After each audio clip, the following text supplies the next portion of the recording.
tubahaye ikaze mwese mukoze gukurikira Bosco Insect TV aho muherereye hose mu bice bitandukanye, bari mu Rwanda, ari mu Burundi, tujye tubana ko mudukurikira, abari muri Kenya, bari mu Bushinwa, ari muri Amerika n'andi hose hatandukanye. Imbere yuko tugira icyo tuvuga kuri channel yacu, ndagira ngo wumve iri jambo. Uyu munsi ni utagize umugisha wo gusekerwa n'Imana, kwishimirwa, kubwirwa ibyiza, kwereka urukundo, wowe ha uwo mugisha abandi. Nukuri kose Imana ibyumve uwo mugisha urakugarukira. Nutanga umucyo uzamurikira abandi nawe. Nutanga n'umwijima nabyo bizakubera ibyo. Bizagenda uko ushaka. Bivuze ngo amahitamo na yawe. Nukora ibyiza bizakugarukira. Nunakora ibibi bizakugarukira. Ngiye jambo ry'umunsi ndafitiye. Uyu munsi rero kuri channel yacu twakiriye umutumirwa musanzwe w'umuzi, ni umupasteri, yatangira twibwira. Murakoze. Mutaba. Ubwo ntuburi murashaka kuneza abantu. Ntabwo ndi umupasteri, ndi umunyamakuru. Ndi umunyamakuru. Ariko uri na pasiteri ubwo waguye mu kiganiro. Bambwiye ngo pasiteri ko yaguye. Ndi umuvuga butumwa. Ubushake bwiza bwa Yesu Kristo. Nuko wenda hari abagiye banyita pasiteri. Nyine urumva keshi umuntu bamuvuga bite n'imirimo akora. Byashoboka. Byashoboka. Umeze neza? Umeze neza. Nitwa Brown, nkorera kuri channel yitwa Inguni Zose TV. Ukanabwiriza n'ubwo gasembuye. Ntacyo bitwaye kunywa gasembuye. Kigero twakoze ubushize abantu bagiye bavuga ko kunywa inzoga ntabwo ari icyaha, ahubwo gusinda nicyo cyaha. Iki si ikiganiro tuje muri uyu munsi, ariko bagikomeza ubutaha. Ariko bagende barebe Inguni Zose TV, hari ikiganiro kiriho, hariho n'imirongo nagiye nshyiraho igaragaza ko n'Imana ubwayo yanywaga inzoga na Yesu yanywaga inzoga. Abaterebye ikiganiro twakoranye bascrolling hasi down barakireba. Uyu munsi rero tuje mu yindi ngingo nkuko abadukurikira bidusabye. Urabona muri iyi minsi habaho gusaba gukwa abantu bakafiyansana, bafiyansanya benda gukora urugo, kubaka urugo. Hanyuma hari ingingo itavugwa n'abantu benshi badusabye ko twasesenguraho, ivuga iti se ni byiza ko abantu bari mu rukundo benda kuzaba kubaka urugo bakora imibonano mpuzabitsina mbere. Niyo mpamvu nabwo Plan So Health Development Initiative naho tuvuga ku buzima. Wowe ubona bikwiye ko abantu benda kubaka urugo bakora imibonano mpuzabitsina mbere? Ndabivuga mu buryo bugiye butandukanye. Icyambere nje kuri jewe numva ko atari ngombwa. Icyambere ndashingira ku myizerere y'amadini cyangwa se abandi bavuga ko ari amatorero. Tushingiye ku byo Bibiliya yigisha, tuzi ko twese gusambana ari icyaha. Gusambana ni ukuryamana cyangwa se gukora imibonano mpuzabitsina n'umuntu utari umugore wawe. Ariko umuntu ugiye kubana n'ubundi ntabwo wamusambanye. Mugiye kubana ariko ntabwo muri abana, kuko mu gihe mutari abana bishobora no gupfa ntimube mu kibana. Ariko mwabyemeranijwe. Mubyemeranyijwe gute? Kumuzana bamubwiye ati ndagukunda sheri, wenda bamuretse n'imiryango yawe, reka wenda nawe kujyana abandi wenda banatubwiye muri comment. Nta bantu bakundanye bakagera no ku mwisho w'ubukwe, ubukwe bugahita bupfa ntiba bakibanye. Nta bantu uzi bagiye bashwana gutyo. Ikindi cya kabiri, ntabwo umuntu ugukunze cyangwa se mukundanye bivuze ko muhita muryamana.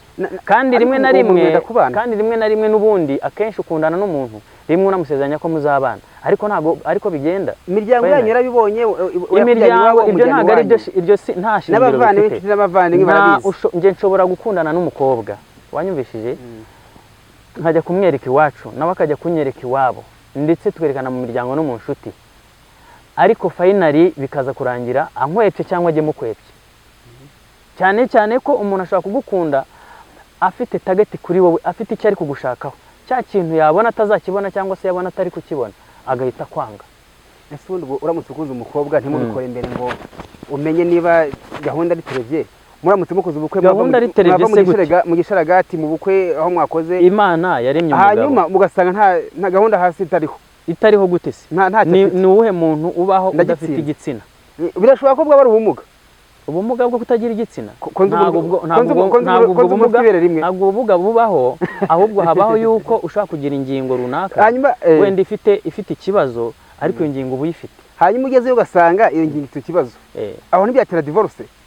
Ni ukuvuga ngo kubera ko wowe ntabwo mbere wigeze ubyitaho mu birebe. Niyo mpamvu mvuga ngo byakabe byiza mubikoze mbere ukamenya ko ikibazo kitanariho.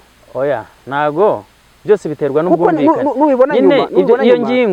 Iyo ngingo ni ubwumvikane buba hagati y'abo bantu, ariko ntabwo ari ihame ko niba ukundanye n'umuntu ndetse mugiye no gushakana cyangwa mugiye kubana, ntabwo ari ihame ko ubanza uvuga ngo tubanze ngo dukore ngo mbanze ngo numve ngo mpanumve ngo nyine ko bindi bavuga ngo na avance ngo nukubanza ngo nugusogongera. Ntabwo ari ikigagi usogongera cyangwa urwagwa.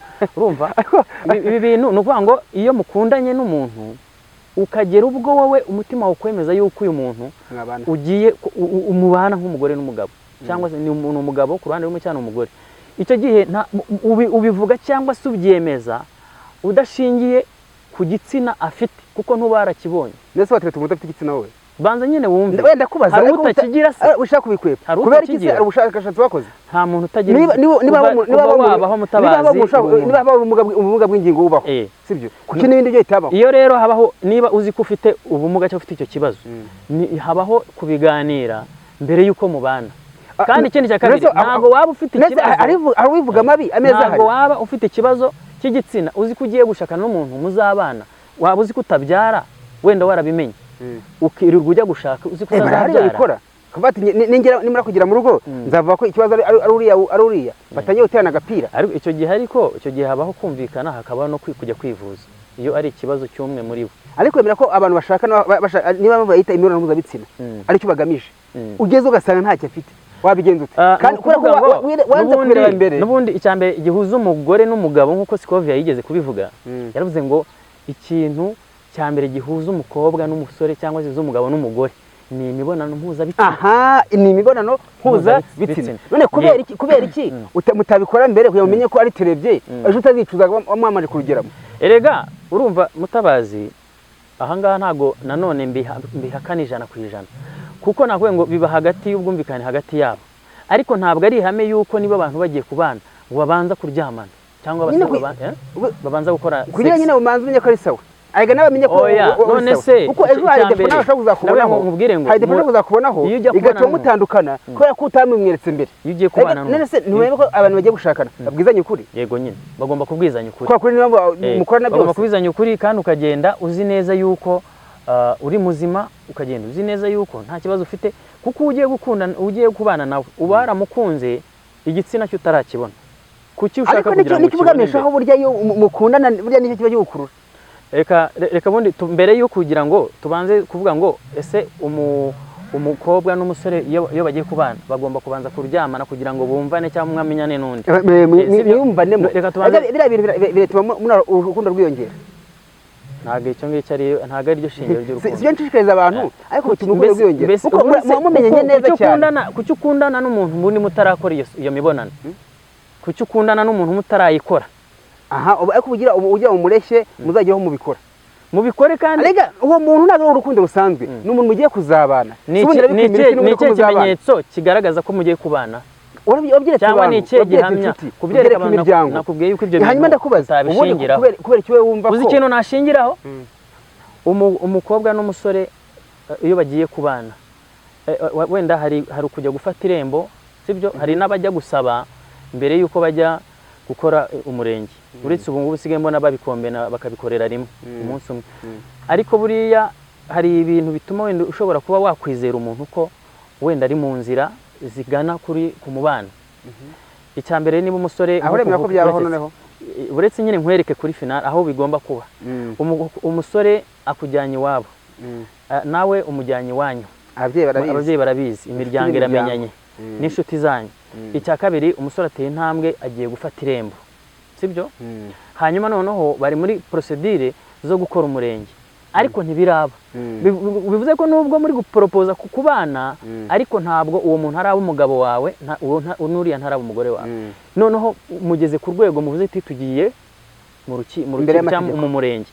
Hariya rwose iyo mumaze gusezerana n'ubundi umugore aba ari uwawe, kuko mumusezeraniye imbere y'amategeko n'imbere y'umuryango. Buriya mumusezerane n'imbere y'Imana, kuko buriya hari ibintu ugiye ntemera bivuga ngo tuzajya ngo gusezerana imbere y'Imana. Ntabwo imbere y'Imana ari mu rusengero, n'aha turi ni imbere y'Imana.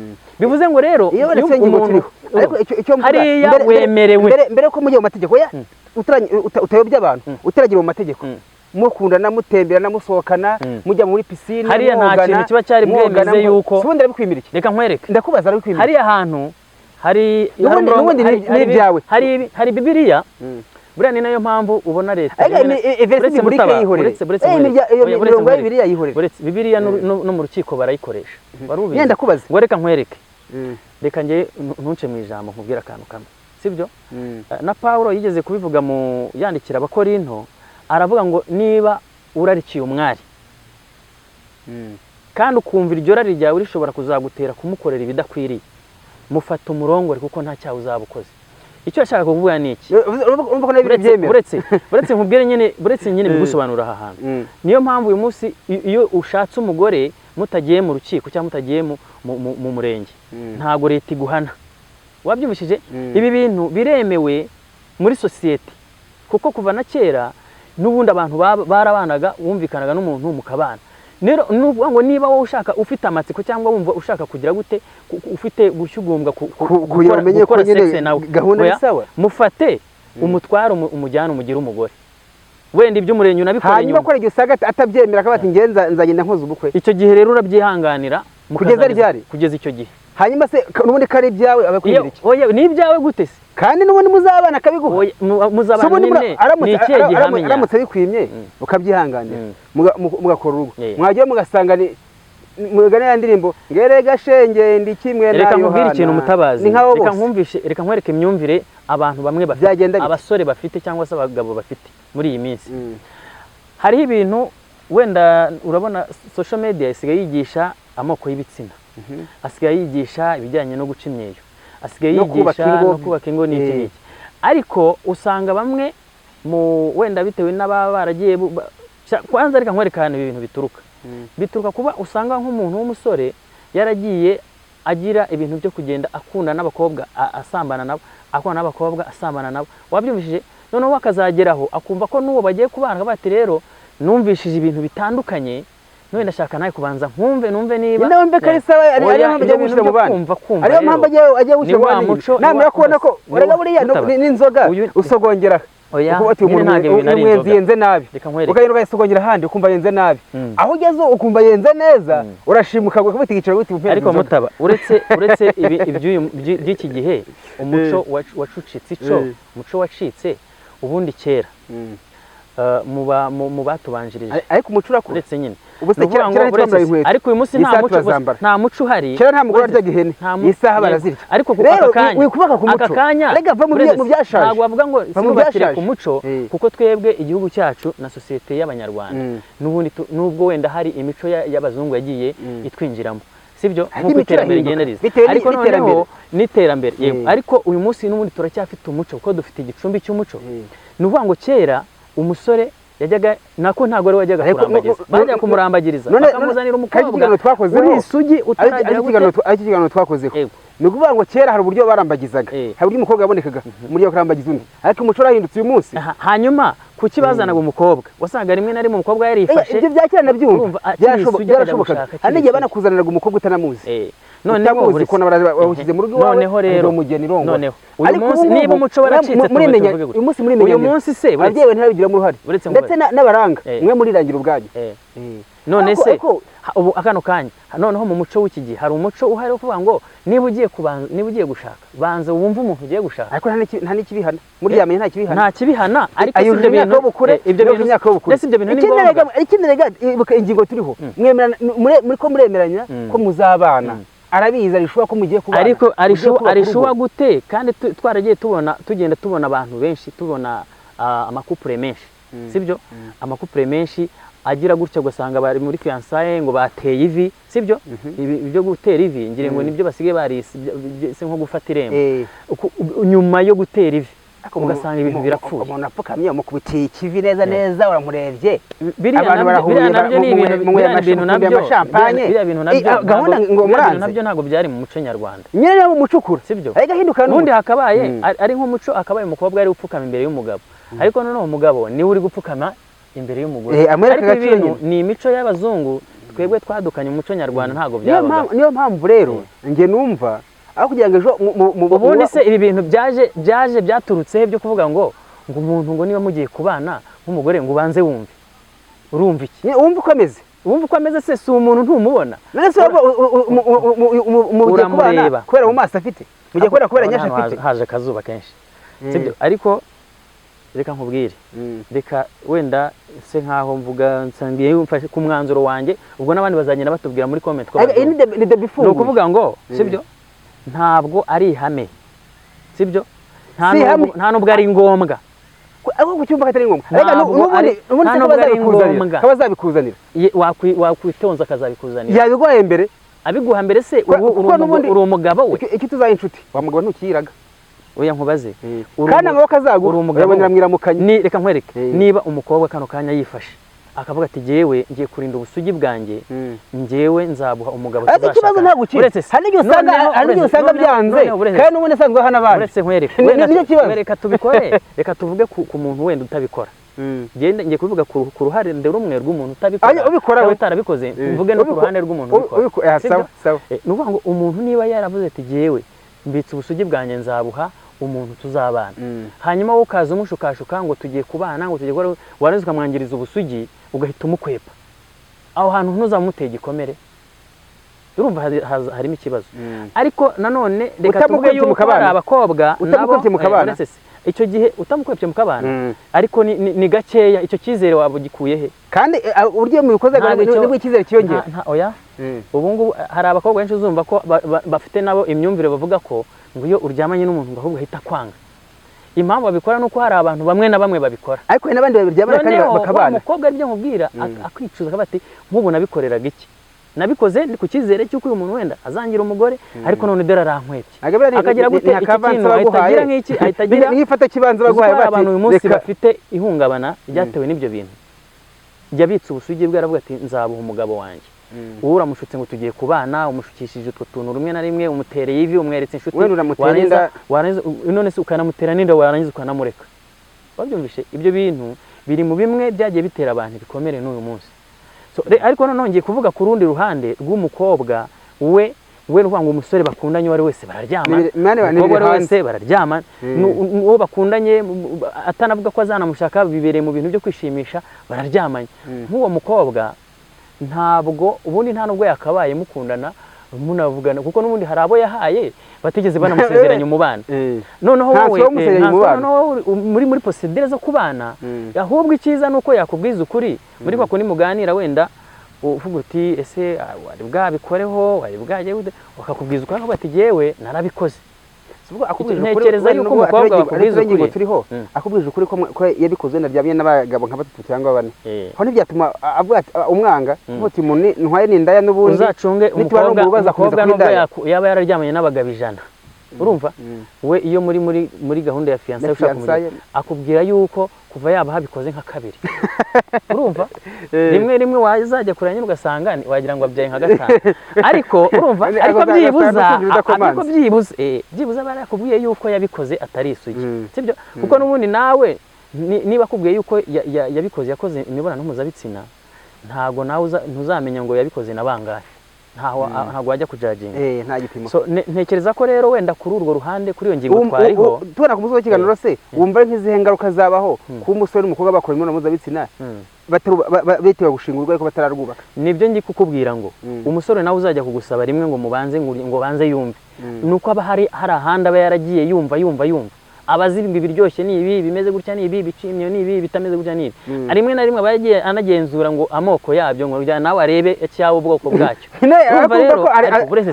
ibyo bintu rero rimwe na rimwe ni hahandi n'ubundi uyu kubera ko yirukanse mu bakobwa benshi cyangwa mu bagore benshi kandi n'ubundi muzabana akajya guca inyuma urumva njyewe ntekereza ko bifite ingaruka mu mubano wanyu no mu gihe kizaza yego